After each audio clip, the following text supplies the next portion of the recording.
नमस्कार, मी सायली मराठे. आवाज कोल्हापूरचा या न्यूज चॅनलवर आपल्या सर्वांचं स्वागत. सध्या मी आहे सोनारवाडी गावामध्ये. येथील शेतकरी दौलतराव जाधव सर आज आपल्यासोबत आहेत. ते गोकुळचे माजी संचालक होते. शक्तिपीठ महामार्ग, नागपूर गोवा शक्तिपीठ महामार्ग शासनाचा हा महत्त्वपूर्ण प्रकल्प आपल्या कोल्हापूर जिल्ह्यामध्ये येतोय.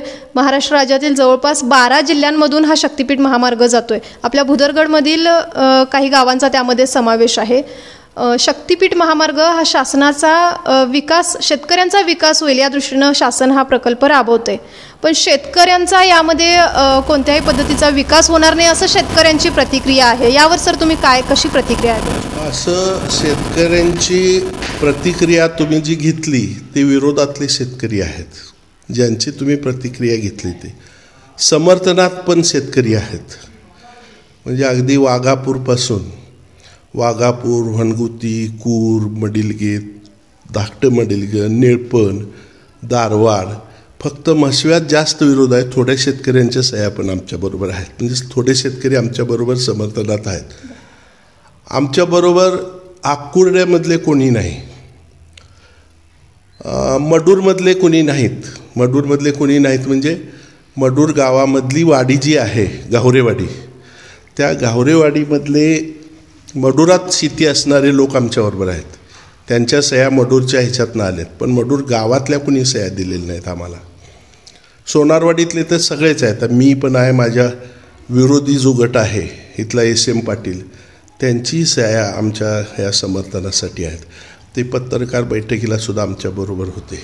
म्हणजे तेही समर्थनात आमच्याबरोबर आहेत. मग बाकीचं जर शेवळली सोडलं, शेवळलीतसुद्धा सभापती मॅडम त्यांच्या सह्या आमच्या समर्थनात आहेत. शिवलीचे सरपंच प्रशांत देसाई ते समर्थनात आहेत आणि ते आमच्या जिल्हा कमिटीचे सदस्य पण आहेत. प्रशांत देसाई शिवलीचे सरपंच. तर त्यांच्या गावातल्या लोकांच्या समर्थनात सह्या नाहीत.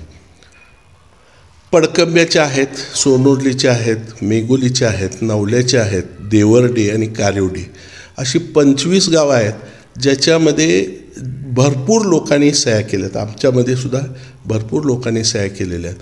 तुम्हाला ज्यांनी मुलाखती दिल्या ते कदाचित विरोधी असतील.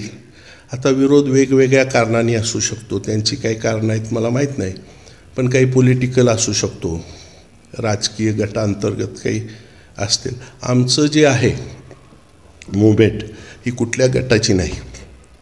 आमच्याकडे प्रशांत देसाई KP पाटलांचे सरपंच आहेत.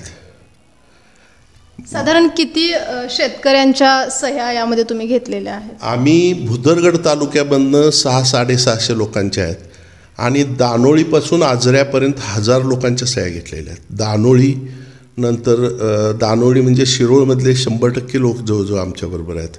अगदी 5-10% नसतील.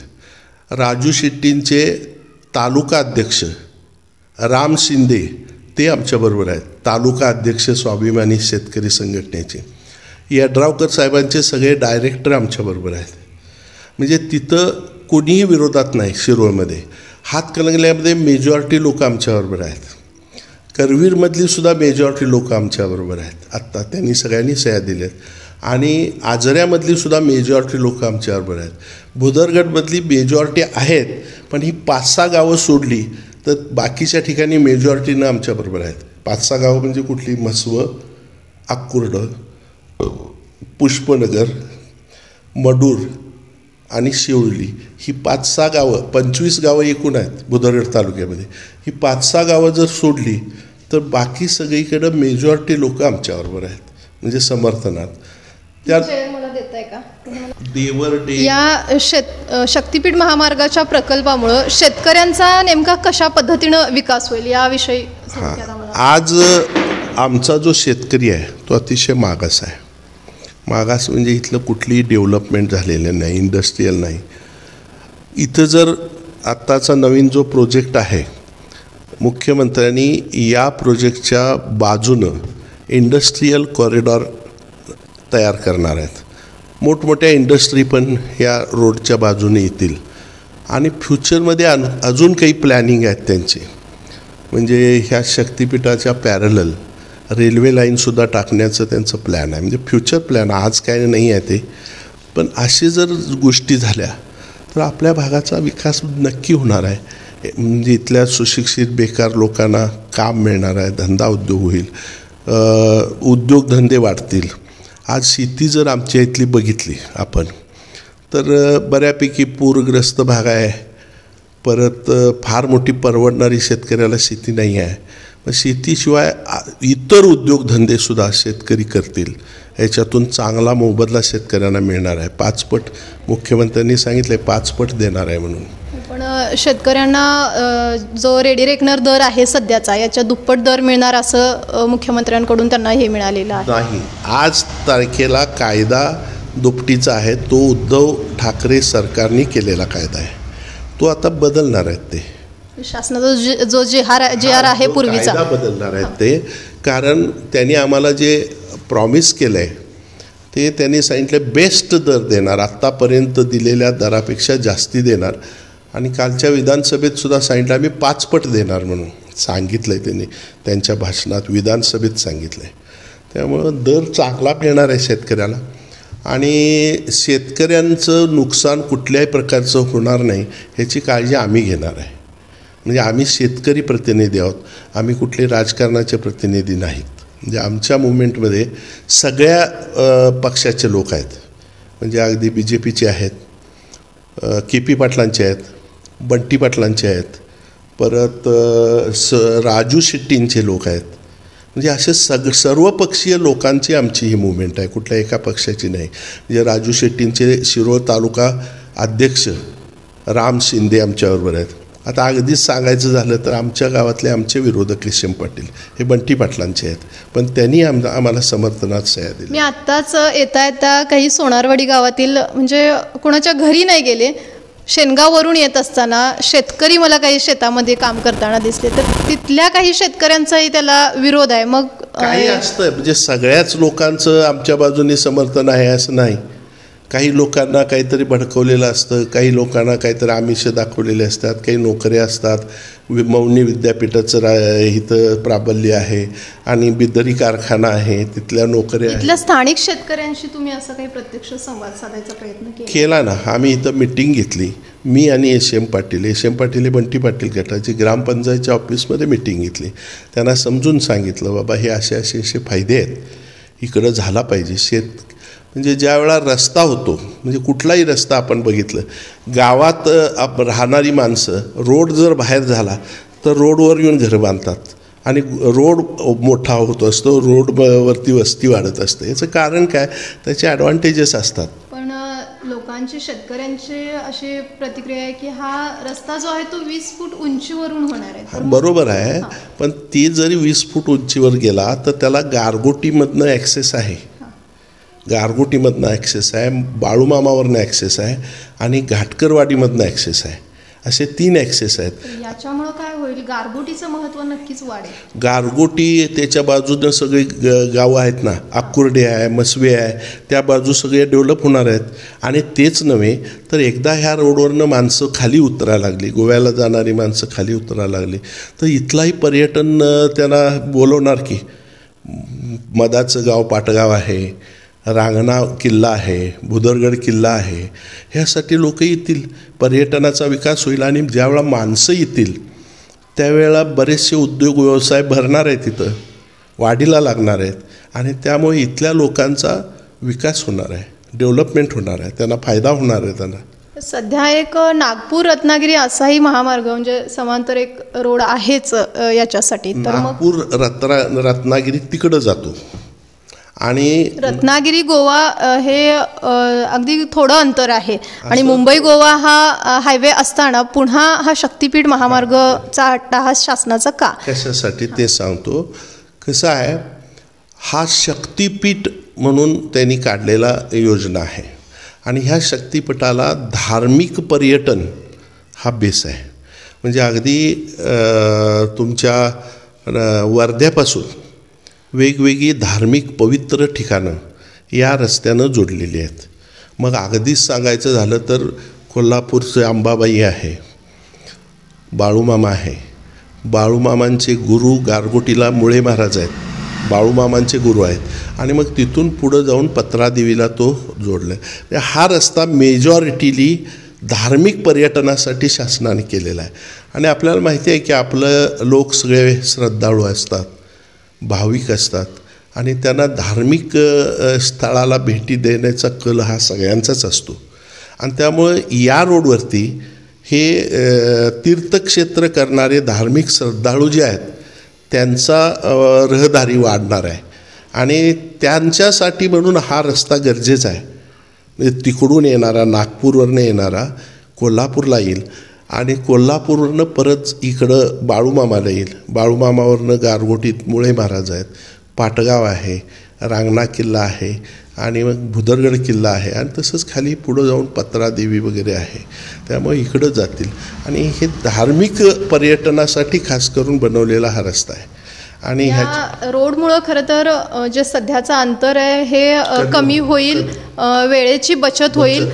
हे जरी एकीकडे मान्य केलं तरी शेतकरी म्हणतायत की आलिशान गाड्यांमधून फिरणाऱ्या लोकांसाठी हे सोयीचं होईल, पण आमच्या शेतकऱ्यांचं यामध्ये नुकसान असेल. आता तेच सांगतो, शेतकऱ्यांचं कसलंही नुकसान होणार नाही. शेतकऱ्यांना शेतजमिनीच्या 5 पट रक्कम मिळणार आहे. म्हणजे त्यांचं कुठलंही नुकसान होणार नाही कसल्याही पद्धतीनं. ते म्हणतात की तिथं मोठा बांध होणार आहे, हे पुराचा त्रास होणार आहे. तसं काय होणार नाही आहे. पिलरवरती हा रस्ता जाणार आहे. म्हणजे पिलर जसं मेट्रो सिटीमध्ये पिलरवरती मेट्रो वगैरे चालतात तसं होणार आहे. त्यामुळे खाली पाणी कुठं अडणार नाही आहे. शेतकऱ्याला इकडून तिकडं जायला कुठं त्रास होईल असं होणार नाही आहे. म्हणजे शेतकरी काही गैरसमजात आहेत, हा रस्ता बांध होणार, 20 फूट उंच होणार असं तसं भराव होईल म्हणतात आणि मग पाणी पुराचं सगळं गावामध्ये येईल अशी शेतकऱ्यांना असं म्हणतात, भीती आहे. पण तसं काय होणार नाही, कारण पिलर असणार आहे आणि पिलरवरती हा रस्ता असणार आहे.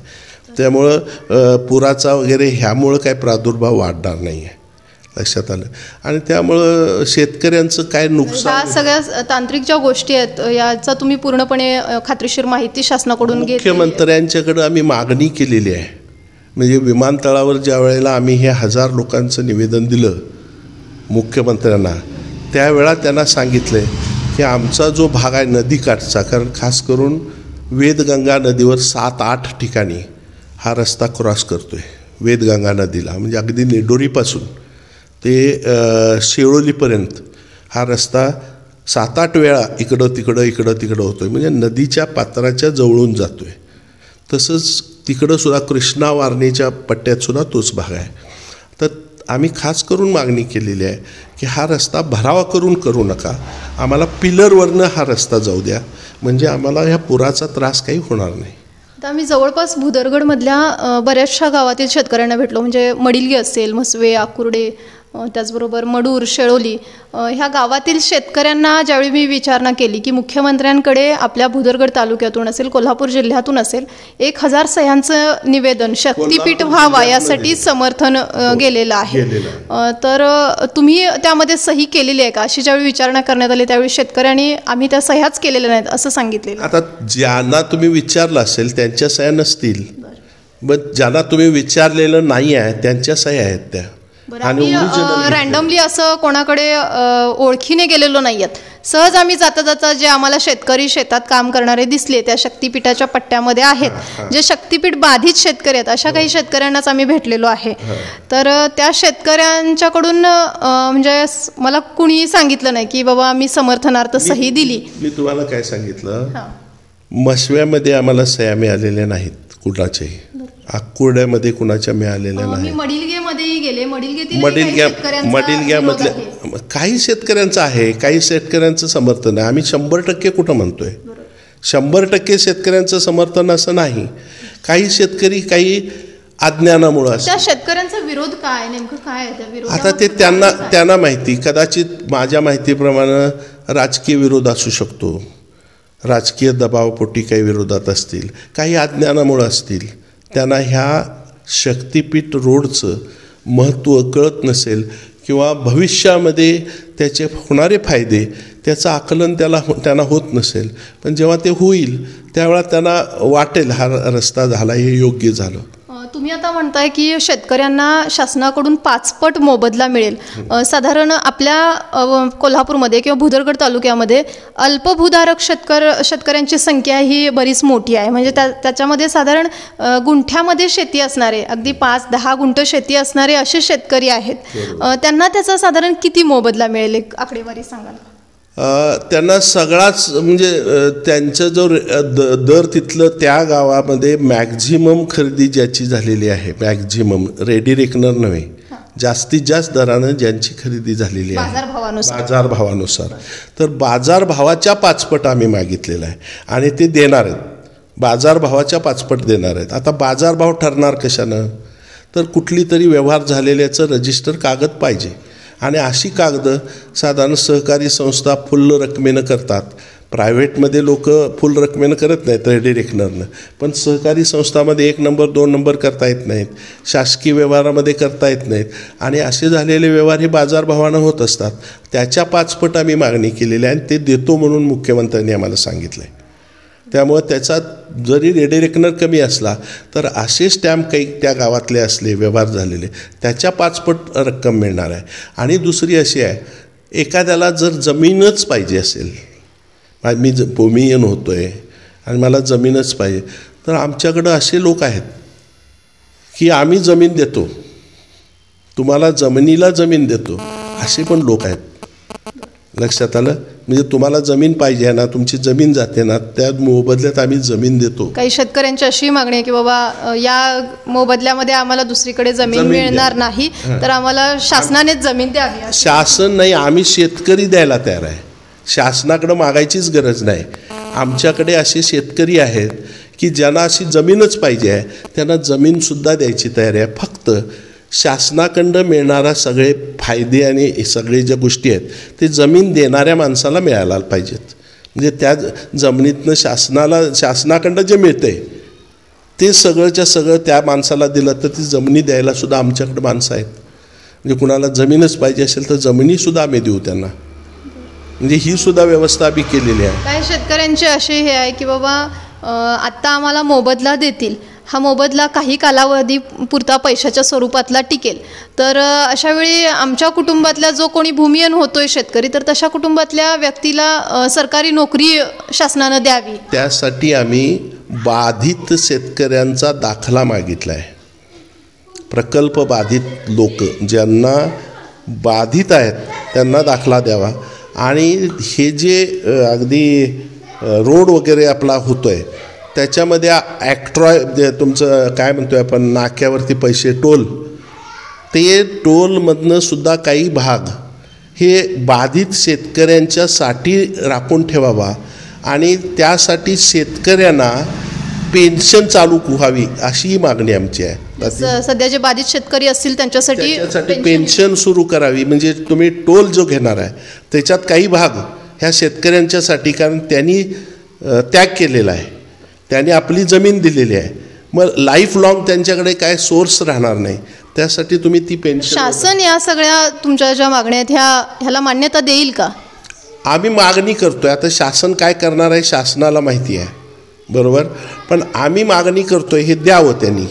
फक्त आमचा विचार असा आहे की रस्ता हा रस्ता नसतो, फक्त त्याच्याबरोबर विकास येत असतो, त्यामुळं भागाचा विकास होणार असतो. सध्या रस्ते अजून असताना आता आपला आजरा पेरनोली जो रोड आहे गारगोटीवरून जाणारा, तो या आंबोली मार्गे गोव्याला जोडला जातोय. मग हा रस्ता असताना पुन्हा शक्तीपीठ मार्गाचा ते सांगतो, या रस्त्यानं मध्य प्रदेश आणि नागपूरची माणसं अशी वाकडी तिकडी जाणार नाहीत.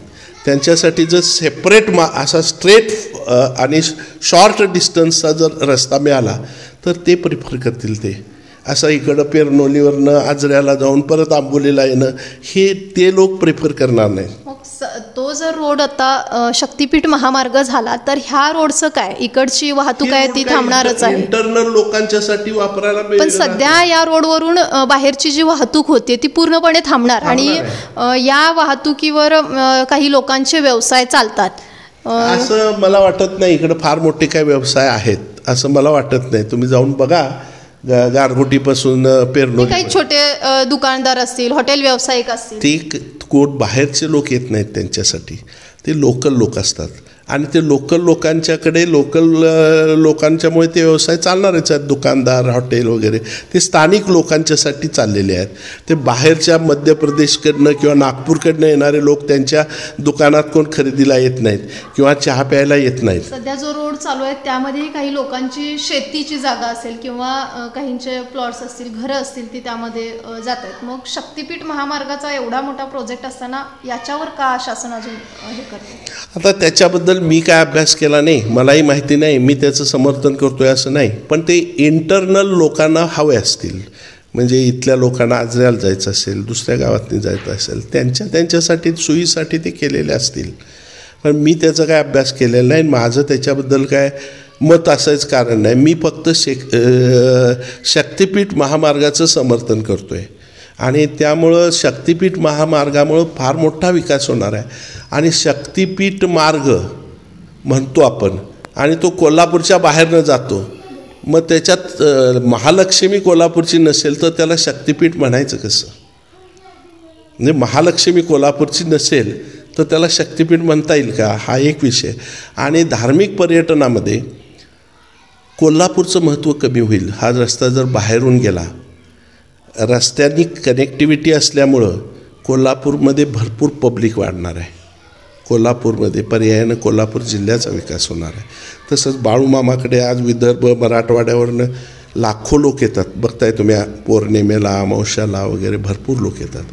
त्यांची सोय होणार आहे. डायरेक्ट ॲक्सेस त्यांना मिळणार आहे. वाटेतनं असं कोल्हापुरातनं ह्याच्यातनं यायची गरज लागणार नाही. आणि या सगळ्या सोयीमध्ये आपल्या शेतकरी वर्गाचं किती मोठं नुकसान होतंय असंही शेतकरी वर्गाला वाटतंय. शेतकरी वर्गाचं नुकसान माझ्या माहितीप्रमाणे काय होत नाही, कारण त्यांची जी शेती घेतली जाते त्याच्या 5 पट रक्कम दिली जाणार आहे. पण त्यांचा आपला बराचसा भाग हा भाजीपाला नाही तर फक्त ऊसाच्या उत्पादनाचा आहे.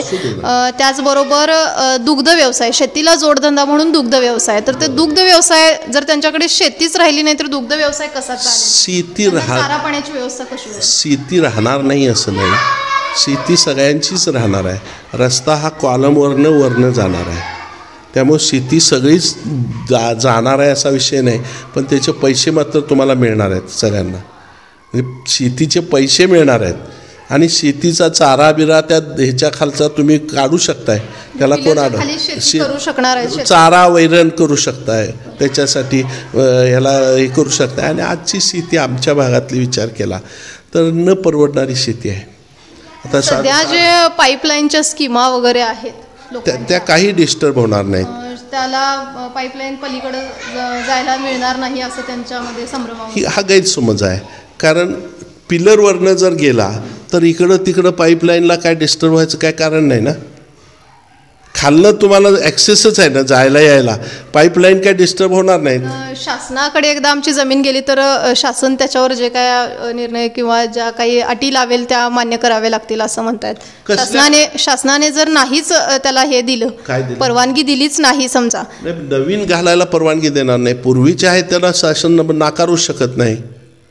पूर्वीच्या ज्यांच्या आहेत त्यांना नाकारायचा संबंधच नाही ना शासनाचा. पूर्वीचा आमचा काही शेतकऱ्यांची शेतजमीन म्हणजे अर्धी शक्तिपीठाच्या अलीकडे राहते, काही पलीकडे राहते. तर मग ते कसं करू शकतात ना, इकडं तिकडं जाऊ शकतात. म्हणजे खाली काय बांध नाही आहे. रस्ता तर पिलरच्या माध्यमातून असेल तर हे शक्य होईल. तुम्ही जाऊ शकता आणि त्यामुळे अडचणीचा काय विषय नाही आहे. पाईपलाईनला अडचण नाही आहे, इकडं तिकडं राहणाऱ्यांना काही अडचण नाही आहे. आणि अगदीच तुम्हाला म्हणायचं झालं तर मी पर्याय सांगितला आहे. कुणाला जर अगदी भूमिहीन होणार असेल तर त्यांना जमिनीसुद्धा आम्ही द्यायला तयार आहे. आमच्याकडे असे लोक आहेत की तुम्हाला जेवढी जमीन जाते तुमची या शक्तिपीठाच्या मार्गामध्ये तेवढी पर्यायी जमीन द्यायला लोक तयार आहेत आमच्याकडे. मग काय अडचण राहिली शेतकऱ्यांची? शेतकऱ्यांना जमीन पण मिळते, मग अडचण काय राहिली?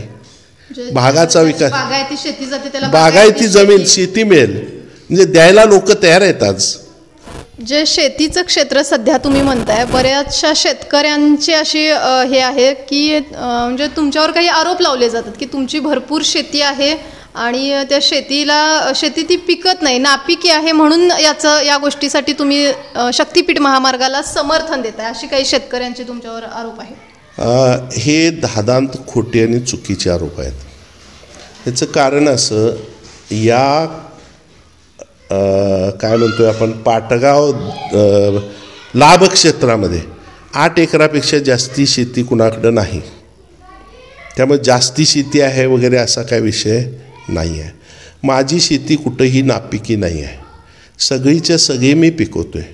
त्यामुळं मी ती पिकवत नाही म्हणून हे करतो आहे अशी अवस्था नाही.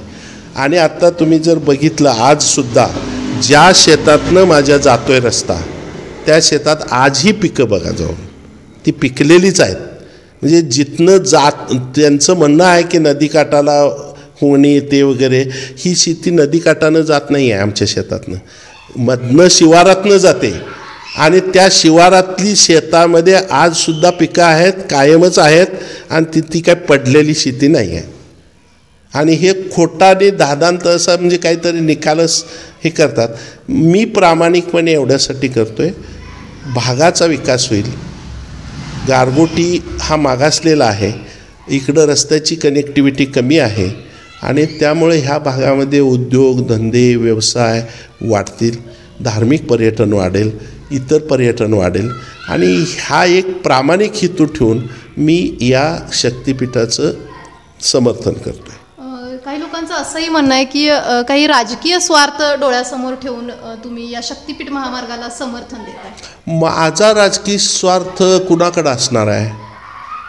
कुणाकडं आहे? म्हणजे ह्याच्यात कुणाकडनं मी स्वार्थ मिळवायलासाठी मी समर्थन, हा रस्ता कुणाचा एखाद्या पुढाऱ्याचा आहे का इथल्या, की ज्याच्यासाठी मी करा लागलो आहे, मग त्याच्याकडं काय ते स्वार्थ मला मिळेल? बरोबर आहे की नाही? हा काय कुणाचा एकाचा आहे का? अहो, इथं सगळेच विरोधात आहेत. इथं पालकमंत्री विरोधात आहेत, इथं बंटी पाटील विरोधात आहेत, इथं के.पी. पाटील विरोधात आहेत, इथं सगळ्या पक्षाचे सगळे नेते विरोधात आहेत. मी आत्ता सांगितलं की बाबा बंटी पाटील याच्या विरोधात आहेत, पालकमंत्री स्वतः विरोधातच आहेत. याचं कारण ते आम्हाला समर्थन देत नाहीत, म्हणजे आमच्यावर उलटेच आहेत असं आम्ही म्हणतो. आणि मी ते कशासाठी म्हटलं की माझा राजकीय स्वार्थ कोणाकडे असू शकतो? पुढाऱ्यांच्याकडे असू शकतो.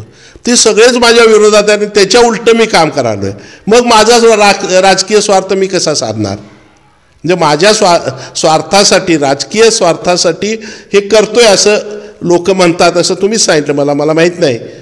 पण ते करायचं झालं तर मी कुठल्या तरी पुढाऱ्याच्यासाठी करायला पाहिजे होतं, ज्याच्याकडं मला काहीतरी राजकीय स्वार्थ मिळवायचा आहे. स्थानिक ज्या आता निवडणुका आहेत, जिल्हा परिषद असेल म्हणा, या निवडणुका डोळ्यासमोर ठेवून तुम्ही हे समर्थनार्थ तुम्ही असं हे करताय का? निवडणुका डोळ्यासमोर ठेवून आता जिल्हा परिषद असेल तर जिल्हा परिषदेमध्ये वाघापूर आणि हा भाग आमच्या नाही आहे,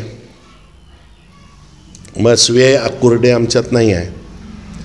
आमच्या ह्याच्यात 3च गावं आहेत, पुष्पनगर, सोनारवाडी, मडूर, ही 3 गावं आहेत. पण बाकीची आरळगुंडीपर्यंतची सगळी गावं आहेत ती जिल्हा परिषदेमध्ये आहेत. मग आता स्वार्थ जर मी करायचा झाला तर ह्या 3 गावातनं काय स्वार्थ होणार आहे? जवळजवळ 50-60-70 गावं आहेत आमच्या मतदारसंघात. म्हणजे आरळगुंडी, पिंपळगाव, ह्याच्यापासून करडवाडीपासून सगळी ही गावं जिल्हा परिषदेमध्ये. मग ह्या 3 गावांनी कसला स्वार्थ होणार माझा? आणि तिथं पण विरोधच होणार माझ्या ह्याच्यात. पुष्पनगर, मडूर, ही 2च गावं, म्हणजे आमचं गाव तर आमच्याबरोबर आहे. ह्या जिल्हा परिषदेमध्ये पुष्पनगर आणि मडूर ह्या 2च गावांचा विरोध आहे. शेवळी पण आमच्यात नाही आहे, आमच्या जिल्हा परिषदेच्या मतदारसंघात. त्यामुळे ह्याच्यात माझा काय स्वार्थ असणार आहे? म्हणजे ह्याच्यात कुठेही स्वार्थ असायचं काही कारणच नाही, लॉजिक पण नाही आहे. एकंदरीत हे जे तुम्ही समर्थन देताय हे तुमच्या मते शेतकऱ्यांच्या फायद्यासाठीच आहे? हे भागाच्या विकासासाठी, शेतकऱ्यांचं कल्याण करण्यासाठी हे आम्ही करतो आहे. आणि एक दुसरी गोष्ट अशी आहे, हा रस्ता होणारच आहे असं आता वारंवार मुख्यमंत्र्यांनी सांगितलं आहे. उपमुख्यमंत्र्यांनी अजित पवारांनी सुद्धा परवा सांगितलं हा रस्ता होणारच आहे म्हणून. आणि असं जर असेल तर शेतकऱ्याचं नुकसान कमीत कमी व्हावं आणि शेतकऱ्यांचा फायदा व्हावा यासाठी आम्ही शासनाबरोबर डायलॉग करायला समर्थन देऊन. जर विरोध केला तर ते आमच्याबरोबर बोलणारच नाहीत. शासनाला विरोधच केला आम्ही आम्हाला बोलवणारच नाही. त्या शेतकऱ्यांचं त्यांच्यामध्ये असं संभ्रम आहे की हा जो शक्तीपीठ महामार्ग आहे हा भर टाकून म्हणजे भराव टाकून हा रस्ता होणार आहे आणि याच्यामुळं काय होतंय, जो बाजूचा शेतकरी आहे तोही चिंतेत आहे की पाणी पुराचं त्याच्या शेतामध्ये साचून राहील, शेताला मीठ फुटेल आणि शेतीचं नुकसान होईल. तर याविषयी कशी तुमची प्रतिक्रिया आहे? आम्ही शेतकरी प्रतिनिधी आहोत, बाधित शेतकरी आहोत, आम्ही शासनाच्या बाजूचे नाही आहोत. शेतकऱ्यांचं हित ज्याच्यात आहे ते साधण्यासाठी आम्ही काम करतोय, म्हणजे शेतकऱ्यांचं नुकसान करण्यासाठी नाही. कुणाचं नुकसान होत असेल तर ते सुद्धा शासनापर्यंत आम्ही मांडणार. म्हणजे शेतकऱ्यांचं हे नुकसान होते आणि हे होता कामा नये ह्यासाठी आम्ही भांडणार. म्हणजे शेतकऱ्यांच्यासाठी भांडणारे आमची संघटना आहे. म्हणजे आमची जी समर्थन करणारी मंडळी आम्ही आहोत ते सगळे शेतकरी आहोत, बाधित शेतकरी आहोत, ज्यांचं जमीन जाते असे शेतकरी आहोत आणि आम्ही शेतकऱ्यांच्या हितासाठी भांडणार शासनाबरोबर आणि त्यांच्यावर कुठलाही अन्याय होऊ नये यासाठी आम्ही प्रयत्न करतोय. म्हणजे बाजूचे जे शेतकरी आहेत त्यांनाही पुराचा वगैरे काही धोका उद्भवणार नाही होणार. पिलरवरनं जर ही गेलं तर धोका पुराचा याचा संबंधच नाही ना, कुठं पाणीच टाकणार. शेतकऱ्यांनी म्हणजे आता आपण साधारण बघतोय गावागावामध्ये भावकीचं थोडं हे झालं, घरांची जागा कमी पडायला लागली की काही शेतकऱ्यांनी शेतीच्या जागेमध्ये घरही बांधलेत. काही शेतकऱ्यांचे शक्तीपीठ महामार्गामध्ये घर प्लस शेती असं दोन्ही जात आहे. गेलं तरी सुद्धा त्यांना त्या शेताचं आणि घराचं सगळ्याची किंमत मिळणार आहे, ज्याच्यामध्ये त्यांना दुसरीकडे आरामात शेती आणि घर बांधून होईल एवढे पैसे आम्ही मिळवून देणार आहे. म्हणजे घर जरी त्यांचं गेलं तरी त्यांना त्याच्यापेक्षा चांगलं घर कसं मिळेल या मागण्यांसाठी तुम्ही प्रयत्न करतोय. आम्ही त्यासाठी आम्ही प्रयत्न करणार आहे. म्हणजे गेलं आता कसं असते बघा, पाटगाव धरण झालं, तिथले काही लोक विस्थापित झालेच की हो, झाले की नाही? म्हणजे त्यांचा त्याग आहेच की, त्यांचा त्याग आहे म्हणून तालुक्याचा सगळ्याचा विकास झाला, फायदा झाला, सगळ्यांचा पाणी मिळालं, बरोबर आहे की नाही? म्हणजे कुणीतरी जरा त्याग करावा लागतो. ह्या देशाला स्वातंत्र्य मिळालं, शहीद भगतसिंग आणि कोण यांनी प्राणार्पण केलं आणि त्याची फळं सगळा देश भोगतो. म्हणजे काहीतरी कुणाला तरी त्याग हा करावा लागतो. आपला भाग हा कृषीप्रधान आहे, भारत कृषीप्रधान आहे. कृषीप्रधान भारतामध्ये रस्त्यांचं जाळं वाढवून शेतीचं क्षेत्र कमी करून उत्पन्न आपल्याला कमी होईल की कृषीचं उत्पन्न कमी होईल? कृषीचं उत्पन्न कमी करून शेतकरी आज आता मी ते परत बोलायला नको, कारण मला शासनाबरोबर भांडायचं हो शेतकऱ्याच्या बाजूनं. मी जर त्या शेतकऱ्यांचं काही सांगायला लागलो तर मग शासनाकडनं मी पैसे कसे मागणार जास्ती शेतकऱ्यासाठी? मग त्यामुळे ह्याच्यावर मला बोलणं जरा अडचणीचं आहे, म्हणून तो प्रश्न इथं विचारू नका. कारण मी हे जर तुम्ही बंद केलं तर मी सांगेन शेतीची रियालिटी काय आहे, शेतकऱ्याला काय मिळतंय. साठीच नाही, जिल्ह्याचा मी समन्वयक आहे, कोल्हापूर जिल्ह्याचा. तुम्ही मघाशी सांगितलं की शिरोळ तालुक्यातलं दानोळी जे गाव असेल किंवा कोथळी या गावांमधली शेतजमीन शक्तीपीठ महामार्गामध्ये संपादित होतीये. तिथूनच नागपूर ते रत्नागिरी असाही महामार्ग दानोळी जैनापूरच्या हद्दीतून जातोय. तर ते दोन्ही रोड त्याला क्रॉस आहेत आणि दानोळीमधलं अजून मी तिथली वास्तव स्थिती सांगते की ऑलरेडी तिथं जे लोक आहेत ते धरणग्रस्त आहेत. काळमवाडी धरणामध्ये गाव त्यांचं ते उठलेलं आहे. त्याच शेतकऱ्यांना तिथं जी शेतजमीन मिळते ती आता शक्तीपीठ महामार्गामध्ये जाते. आता तुमच्या माहितीसाठी सांगतो, दानोळीतले यड्रावकर साहेबांचे सगळे कार्यकर्ते, डायरेक्टर वगैरे सगळे आमच्याबरोबर आहेत. राजू शेट्टी साहेबांचे तालुका अध्यक्ष, जिल्हा परिषद सदस्य ते आमच्याबरोबर आहेत, ते बाधित आहेत. BJPचे सगळे लोक आमच्याबरोबर आहेत आणि काँग्रेसचे पण काही आमच्याबरोबर आहेत. म्हणजे त्या विभागातनं रस्ता जातोय त्या सगळ्यांचं मागणं आहे की हा रस्ता व्हावाच. इथून त्यांच्या सह्या आहेत आमच्याकडं. तुमची काय अडचण? आपली अडचण भविष्यात होण्याची शक्यता आहे ना, म्हणजे जर शेतीचं उत्पन्न कमी झालं तर नक्कीच सगळ्यांची अडचण होणार आहे. नाही आहे, ज्यांची शेती आहे ते मालक आहेत शेतीचे, त्यांना हा रस्ता पाहिजे आहे, त्याचे फायदे त्यांच्याकडे आहेत म्हणून ते रस्ता मागणी करतायत आणि सगळे लोक मागणी करतायत. म्हणजे आता हे काय पक्षात आहेत, मी सांगितलं राजू शेट्टींचा विरोध आहे, पण त्यांचे तालुका अध्यक्ष आमच्याबरोबर आहेत, स्वाभिमानीचे, म्हणजे शिरोळ तालुक्याचे अध्यक्ष राम शिंदे ते आमच्याबरोबर आहेत, आमच्या कमिटीत आहेत, त्यांचे अध्यक्ष आहेत आमच्याबरोबर. यड्रावकर साहेबांचे सगळे डायरेक्टर आमच्याबरोबर आहेत. पण आता त्यांची ज्यांची जमीन जे समर्थन तुम्ही करताय आणि शेतकऱ्यांच्या बऱ्याचशा मागण्या किंवा त्यांचा फायदा व्हावा यासाठीच तुम्ही शेतकऱ्यांचं कल्याण व्हावं, शेतकऱ्यांचं हित साधावं, शेतकऱ्याला काय हवं आहे ते मिळवून द्यावं, ह्यासाठी आम्ही हे करायला लागलोय.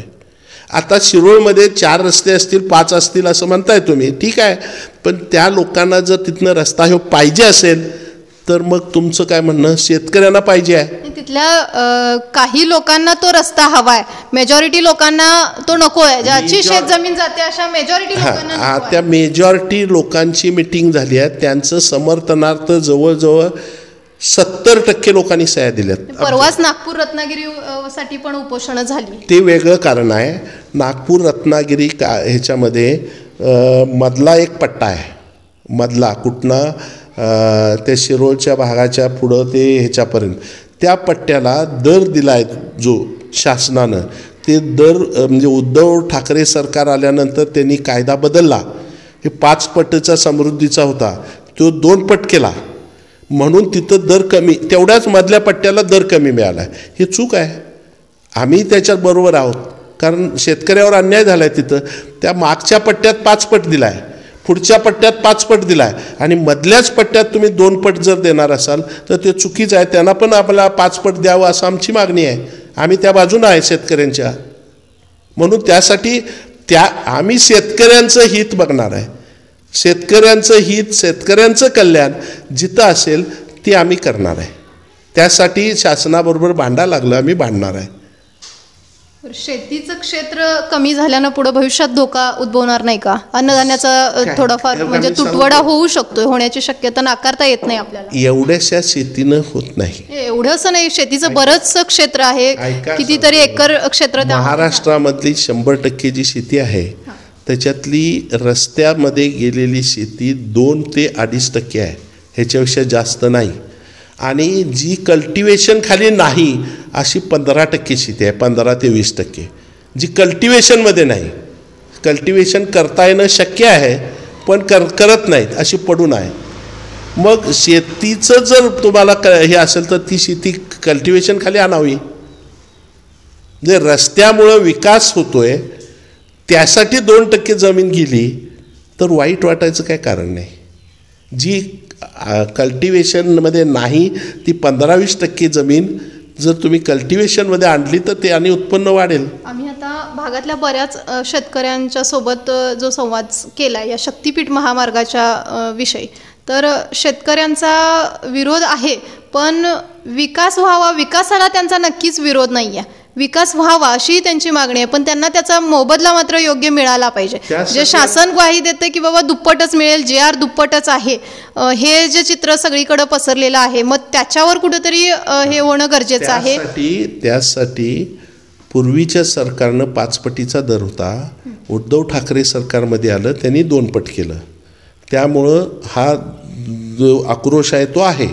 पण या सरकारनं आता अध्यादेश काढून तो 5 पट करणार आहेत आणि तो कायदा करून घेणार आहेत. म्हणजे उद्धव ठाकरे सरकारने जो कायदा केलेला आहे 2 पटीचा तो माननीय मुख्यमंत्र्यांनी देवेंद्र फडणवीसांनी परवा दुप्पट, रेडी रेकनरच्या दुप्पट दर देणार असं सांगितलेलं आहे. ह्याच्या फ्लोअरवरती विधानसभेच्या 5 पट देणार म्हणून सांगितलं, त्यांनीच सांगितलं स्वतः मुख्यमंत्र्यांनी. आम्हालाही सांगितलं आहे विक्रमी दर देणार म्हणून. विक्रमी म्हणजे आजपर्यंत कुठं दिलेला नाही कुठल्या रस्त्याला, तेवढा दर तुम्हाला मी देतो म्हणून सांगितलं आहे त्यांनी आम्हाला, त्यांनी प्रॉमिस केलं आहे आम्हाला. त्यामुळं असं काय कुणाचं नुकसान करण्यासाठी आम्ही नाही आहोत, आम्ही विकास करण्यासाठी आहोत, भागाचा विकास. आणि खास करून आमच्या भुदरगड तालुक्यामध्ये काही रस्ते कनेक्टिव्हिटी मोठी नाही आहे, आणि इकडं जर हा मोठा रस्ता आणि अगदी मध्य प्रदेश नागपूरवरनंच कनेक्टिव्हिटी आली, गारगोटी उद्या डेव्हलप होईल. आज बाळूमामा डेव्हलप झाले आहे धार्मिक स्थळ म्हणून. बाळूमामाचे गुरु मुळे महाराज गारगोटीत आहेत, त्यामुळं ती मंदिर किंवा हे डेव्हलप होईल गारगोटीमध्ये बाळूमामासारखं प्रस्थ वाढेल. तसंच मग पाटगाव आहे, मदाचं गाव आहे, रांगणा आहे, बुदरगड आहे, अनेक गोष्टी आहेत तिकडं बघण्यासारख्या, निसर्ग आहे. आणि हे सगळं पाटगाव डॅम आहे. ह्याच्यासाठी पर्यटक येतील. आणि पर्यटक जेव्हा येतात तेव्हा ते रिकामे येत नाहीत. कुठंतरी जेवतात, कुठंतरी खातात, कुठंतरी राहतात. त्यामुळं इथल्या लोकांना ते पैसे देत जातात. म्हणजे इथल्या लोकांचा त्यामुळं फायदा होईल, कल्याण होईल. म्हणजे धार्मिक, औद्योगिक, शैक्षणिक आणि ह्या सगळ्या पर्यटनामुळं ह्या भागाचा विकास होईल. व्यवसायांना चालना मिळेल. मात्र शेतजमीन जाणाऱ्या ह्यांचं लोकांचं नुकसान होणार नाही. त्यांचं कुठलंही नुकसान होऊ नये म्हणून आम्ही प्रयत्न करतोय. ज्यांच्या जमिनी जातात त्यांचं अजिबात नुकसान होऊ नये एवढ्यासाठी आम्ही प्रयत्न करतोय. आता त्यांना फक्त इथली जमीन दुसरीकडे मिळेल तेवढा त्याग त्यांना करावा लागेल सगळ्या भागाच्या विकासासाठी. म्हणजे लार्जर इंटरेस्टसाठी तुम्ही छोटासा, काही लोकांनी मी सांगितलं तुम्हाला, पाटगाव डॅम करण्यासाठी काही लोकांना विस्थापित व्हायला लागलं म्हणून सगळ्या भागाचा विकास झाला, सगळ्या भागाला पाणी मिळालं. आणि काही लोक अशी आहेत बघा विरोध करणारे, विकासाला विरोध करणारी आहेत. कुठं विकास आला त्याला विरोध करायचा. आता तुम्हाला माहिती आहे हरिभाऊ कडवानी कोल्हापूर जिल्ह्यावर टीका होतीये की कोल्हापूर जिल्ह्यातील लोक हे विकासाला विरोध करतात. आता आपल्या इथलं उदाहरण सांगतो. पाटगाव डॅम कुणी केला? हरिभाऊ कडवानी केला. त्यावेळेला काही लोक म्हटले की टबऱ्याल योजना आहे म्हटले नाही. म्हणजे ती टबऱ्याल योजना आहे का? मौनी विद्यापीठ ज्यांनी काढलं व्ही टी पाटलांनी, त्यावेळेला सुद्धा काही लोकांनी विरोध केला. म्हणजे कुठलंही विकासाचं काम आलं की त्याला विरोध करणे हा काही लोकांचा धंदा आहे. म्हणजे स्वतः काही करायचा नाही विकास आणि दुसऱ्यानं करतोय त्याच्यामध्ये अडचणी करायच्या. म्हणजे भाग हा असा मागासच राहिला पाहिजे असं काही लोकांचं एक प्रवृत्ती आहे. ती चुकीची आहे असं मला वाटतंय. म्हणजे मला काय त्यांच्याबद्दल फार टीका वगैरे कुणावर करायची नाही आहे.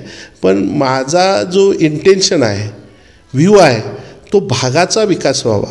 आणि तो विकास होताना शेतकऱ्यांचं कुठलंही नुकसान होऊ नये ह्यासाठी प्रयत्न करायचा. त्यासाठी आम्ही काम करायला. शेतकरी म्हणतात आमच्या भागामध्ये, म्हणजे मी जेव्हा शेतकऱ्यांना सांगते की तुमचा भाजीपाला आहे त्याला भाजीपाल्याला मार्केट लवकर तुम्हाला उपलब्ध होईल, त्यावेळी नाही आहे. हां, मग आमच्याकडे 4 कारखाने आहेत, साखर कारखाने, तिथं आमचा ऊस जातोय. शक्तीपीठाची आम्हाला आवश्यकता नाही आहे. नाही, शक्तीपीठ त्यांना नसेल, आम्हाला आहे ना. काही लोकांना नसेल, काही लोकांना असेल. सगळ्यांनाच आवश्यकता आहे असं नाही. बरोबर आहे का नाही? आता पाटगाव डॅमचं पाणी काही लोकांना मिळत नाही, काही लोकांना नसेल त्याची आवश्यकता, पण ज्यांना मिळते त्यांना आवश्यकता आहे ना. म्हणजे काही लोकांना नाही म्हणून ते बंद करावं ही मागणी चुकीची आहे ना. काही लोकांना आहे ना पाहिजे. आणि मी तुम्हाला माहितीसाठी सांगतो, बऱ्यापैकी शेतकरी जे ह्या बाधित नाहीत त्याच्या बाहेरचे सुद्धा बऱ्यापैकी सुशिक्षित लोक, बऱ्यापैकी व्यापारी, बऱ्यापैकी उद्योजक, ह्या सगळ्यांना जर विचारलं तर ते नक्की सांगतील शक्तीपीठ झाला पाहिजे, भागाचा विकास झाला पाहिजे. आणि हा रस्ता झाला तरच भागाचा विकास होईल. मग काही लोक विरोध करतात, त्याला नाईलाज आहे. त्याचा विरोध जो आहे तो विरोध पण एवढ्याच कारणासाठी आहे की त्यांना त्याचा योग्य मोबदला मिळावा, शासनाचा दर त्यांना चांगला मोबदला मिळावा, यासाठीच त्यांचा विरोध आहे असं दिसतंय. त्यासाठी म्हणूनच आम्ही प्रयत्न करतोय. आम्ही जर विरोधातच गेलो तर आता पहिल्यांदा मी सांगतोय काय की विरोधकांचे मी या दृष्टीने आभार मानतो. कारण त्यांनी विरोध केला तर आम्हाला इकडं दर वाढवायला जरा मदत होईल. म्हणजे अर्धं काम ते आमचं करतायत, म्हणजे त्याच्याबद्दल आम्हाला काही टीका पण करायची नाही त्यांच्यावर. त्यांनी विरोध नाही केला तर आमचा दर पण वाढणार नाही ना. आमचं इंटेन्शन काय, रस्ता झालाच पाहिजे आहे या मार्गानं. दुसरं शेतकऱ्याला त्याचा योग्य मोबदला मिळालाच पाहिजे आणि भागाचा विकास झाला पाहिजे, ह्यासाठी आम्ही काम करतोय. नक्कीच आपल्या प्रतिक्रियांबद्दल धन्यवाद. शेतकऱ्यांच्या ज्या काही समस्या होत्या त्या बरंच समस्यांचं निराकरण तुम्ही तुमच्या वक्तव्यातून केलेलं आहे. अशाच शेतकरी त्याचबरोबर काही व्यावसायिक यांच्या प्रतिक्रिया आपण घेतोय. या शक्तीपीठ महामार्गाविषयी त्यांची नेमकी काय प्रतिक्रिया हे आपण जाणून घेतोय. पाहत रहा आवाज कोल्हापूरचा.